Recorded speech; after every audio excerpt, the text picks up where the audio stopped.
mais o apontamento semanal sobre os fundamentos do pensamento social da Igreja. Já aqui falámos do destino universal dos bens, hoje queremos regressar a ele para falar da opção preferencial pelos pobres.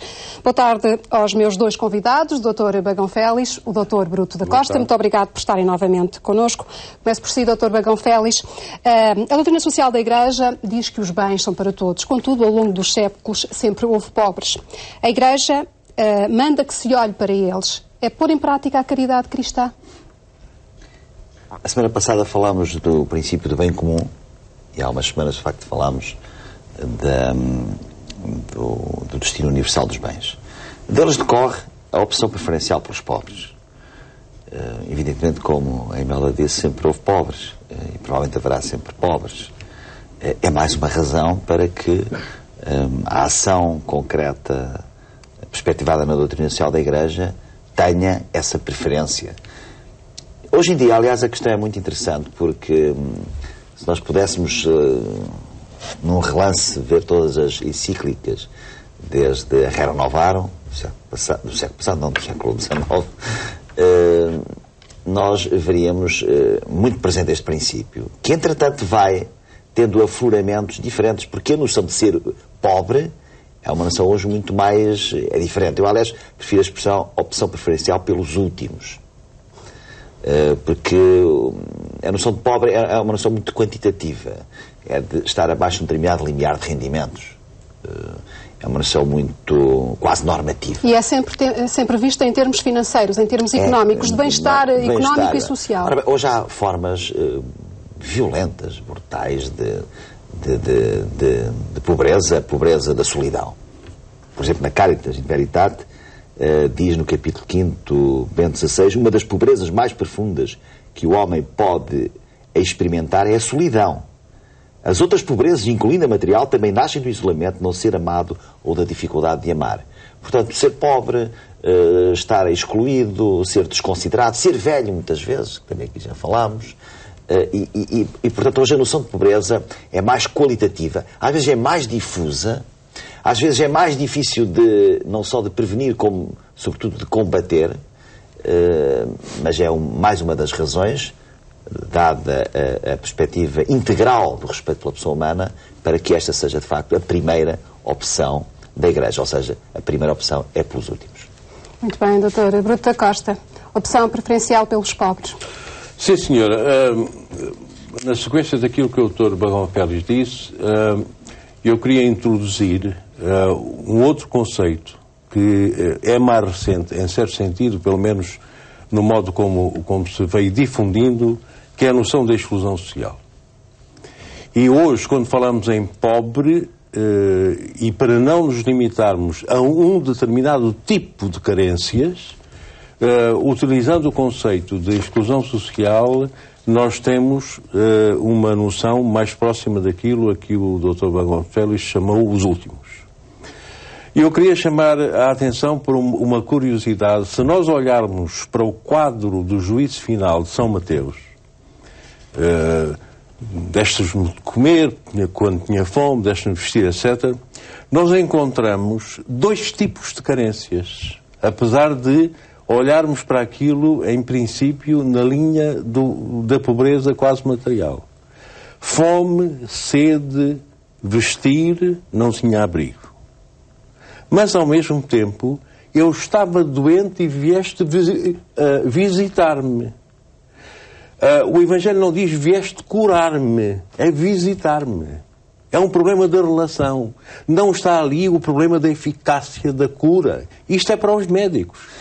Permita-me interromper neste. Sim. É muito interessante o que o professor Alfredo Bruto da Costa está a dizer, porque hoje em dia a ideia da saúde, muitas vezes na cabeça das pessoas, funciona apenas como a ética do cuidar. Curativo. Do curar. Mas é fundamental cada vez mais a ética do cuidar. Do cuidar. É nesse Exatamente. sentido. A mesma coisa para os reclusos.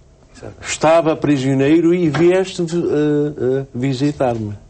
Portanto, já num tempo de São Mateus, havia, além daquela clássica, daquele grupo clássico dos órfãos e viúvas, não é?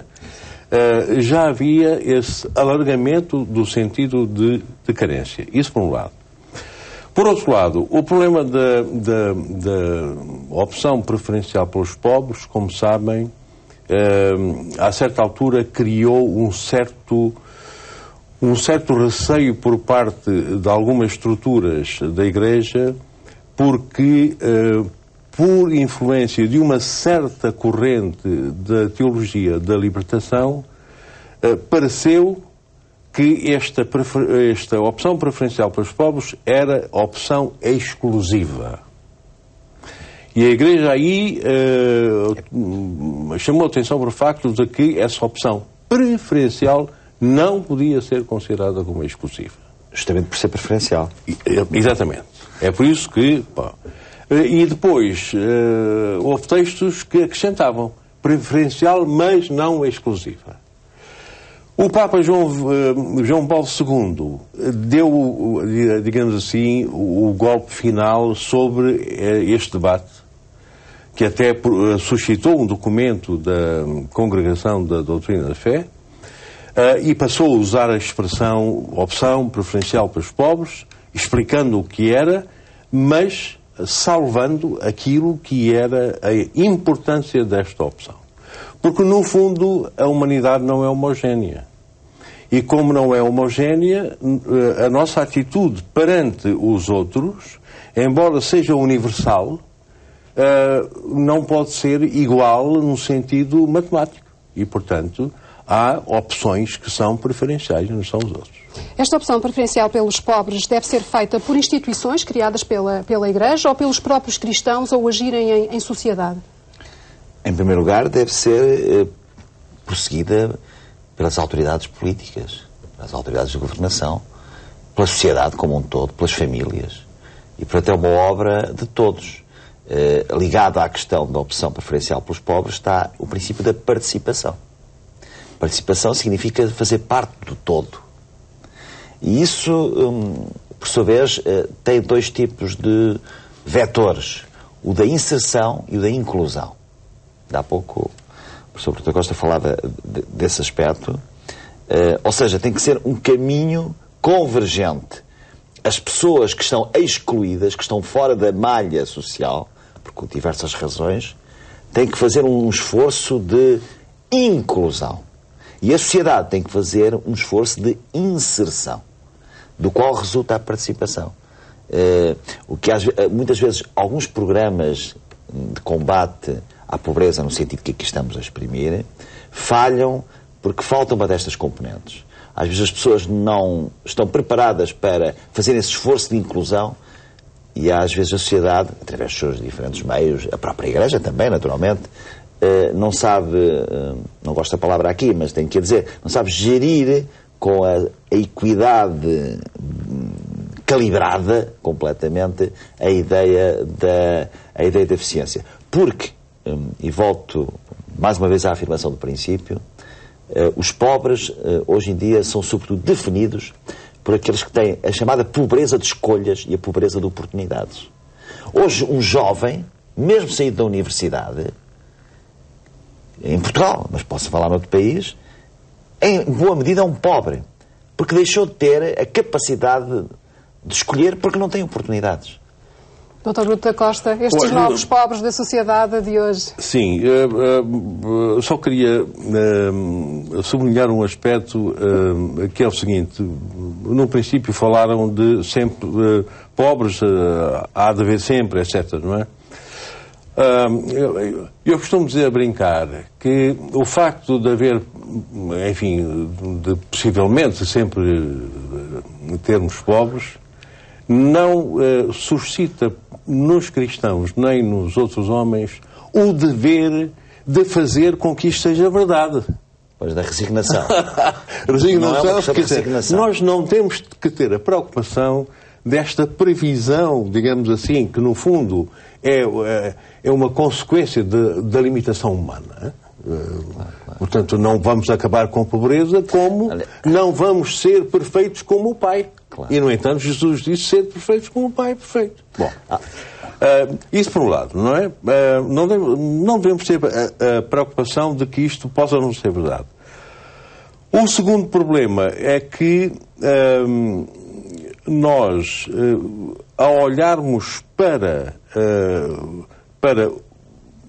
a sociedade e aquilo que a sociedade precisa de fazer, uma das formas de fazer é esta política, neste campo, naquele campo, em que medida vai prejudicar ou beneficiar os mais pobres. Esta pergunta deve existir, deve ser uma pergunta constante e universal a todos os campos de política. É muito interessante o que está a dizer, e para terminar, eu lembro-me agora de uma frase, de uma expressão de uma reunião da Conferência Episcopal dos Bispos norte-americanos, há uns anos atrás. Sobre a economia. Quando dizia a melhor maneira, a maneira mais correta de medir a eficácia da economia está no modo como trata os mais pobres e os mais vulneráveis da sociedade. De algum modo é isso que acabou de dizer. Muito obrigado. Ficamos então com esta ideia. Fica marcado o próximo apontamento sobre a doutrina social da Igreja. Será na próxima quarta-feira, de hoje a 8 dias.